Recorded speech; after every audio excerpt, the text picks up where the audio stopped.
Chilli powder ಸಖತ್ ಖಾರ ಬಣ್ಣ ಮತ್ತು ರುಚಿ ಆಚಿ ಚಿಲ್ಲಿ ಪೌಡರ್. ಜಿಬಿಎ ಚುನಾವಣೆಗೆ ಮುಹೂರ್ತ ಫಿಕ್ಸ್. ಜೂನ್ 30ರ ಒಳಗೆ ಚುನಾವಣೆಯನ್ನು ನಡೆಸುವಂತೆ ಆದೇಶವನ್ನು ಹೊರಡಿಸಲಾಗಿದೆ. ಜೂನ್ 30ರ ಒಳಗಡೆನೆ ಚುನಾವಣೆ ನಡೆಯಬೇಕು ಅಂತ ಆದೇಶ ಹೊರಡಿಸಿರೋದು.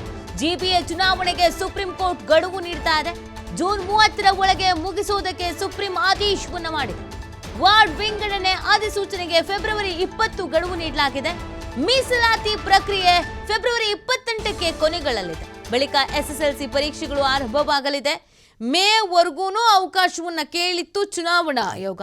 ಜೂನ್ 30ರ ಒಳಗೆ ಜಿಬಿಎ ಎಲೆಕ್ಷನ್ ಅನ್ನು ನಡೆಸೋದಕ್ಕೆ ಇದೀಗ ಆದೇಶವನ್ನ ನೀಡಲಾಗಿದೆ. ಯಾವಾಗ ಎಲೆಕ್ಷನ್ ಅಂತ ತುಂಬಾ ಜನ ಕಾಯ್ಕೊಂಡು ಕೂತಿದ್ರು. ಅಯ್ಯೋ ಅದು ಎಷ್ಟೋ ವರ್ಷಗಳೇ ಕಳೀತು, ಎಲೆಕ್ಷನ್ನೇ ಆಗಲಿಲ್ಲ ಅನ್ನುವಂಥ ಹಿನ್ನೆಲೆಯಲ್ಲಿ ಕೋರ್ಟ್ ಮೆಟ್ಟಿಲೇರಲಾಗಿತ್ತು. ಕಾನೂನಾತ್ಮಕ ಹೋರಾಟವನ್ನು ಕೂಡ ಮಾಡಲಾಗಿತ್ತು. ಇದೀಗ ಜಿಬಿಎ ಚುನಾವಣೆಗೆ ಸುಪ್ರೀಂ ಕೋರ್ಟ್ ಗಡುವನ್ನು ನೀಡ್ತಾ ಇದೆ.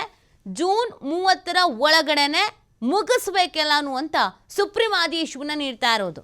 ವಾರ್ಡ್ ವಿಂಗಡಣೆ ಅಧಿಸೂಚನೆಗೆ ಫೆಬ್ರವರಿ 20ನ್ನ ಗಡುವಾಗಿ ನೀಡಲಾಗಿದೆ. ಜಿಬಿಎ ಚುನಾವಣೆಗೆ ಮುಹೂರ್ತ ಈ ಮುಖಾಂತರವಾಗಿ ಫಿಕ್ಸ್ ಆಗ್ತಾ ಇದೆ. ತಯಾರಿಗಳನ್ನು ಮಾಡ್ಕೊಳ್ಬೇಕಾಗತ್ತೆ. ನೋಡಿ, ಈ ಚುನಾವಣೆ ನಡೀತಾ ಇಲ್ಲ ಅಂತ ಬಿಜೆಪಿಗರು ಕೂಡ ಕೋರ್ಟ್ ಮೆಟ್ಟಿಲೇರಿದ್ರು.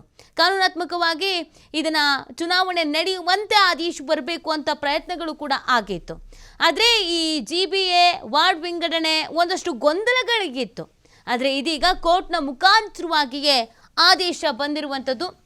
ಎಲ್ಲ ತಯಾರಿಗಳನ್ನು ಈಗ ಬೇಗ ಮಾಡ್ಕೊಳ್ಬೇಕಾಗತ್ತೆ. ಆಲ್ರೆಡಿ ಒಂದು ಅನುಮಾನ ಇತ್ತು, ಆದಷ್ಟು ಬೇಗ ಅನೌನ್ಸ್ ಮಾಡ್ತಾರೆ ಅಂತ.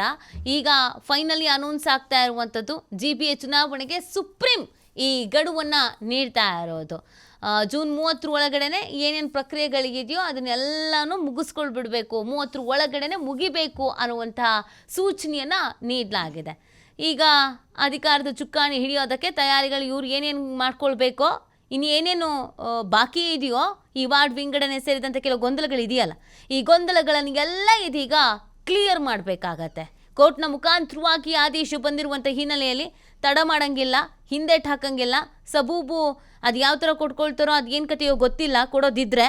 ಬಟ್ ಗಡುವಂತೂ ನೀಡಲಾಗಿದೆ. ವಾರ್ಡ್ ವಿಂಗಡಣೆ ಅಧಿಸೂಚನೆಗೆ ಫೆಬ್ರವರಿ 20 ಲಾಸ್ಟು ಅಂತ ಇದೀಗ ಫಿಕ್ಸ್ ಮಾಡಿರೋದು.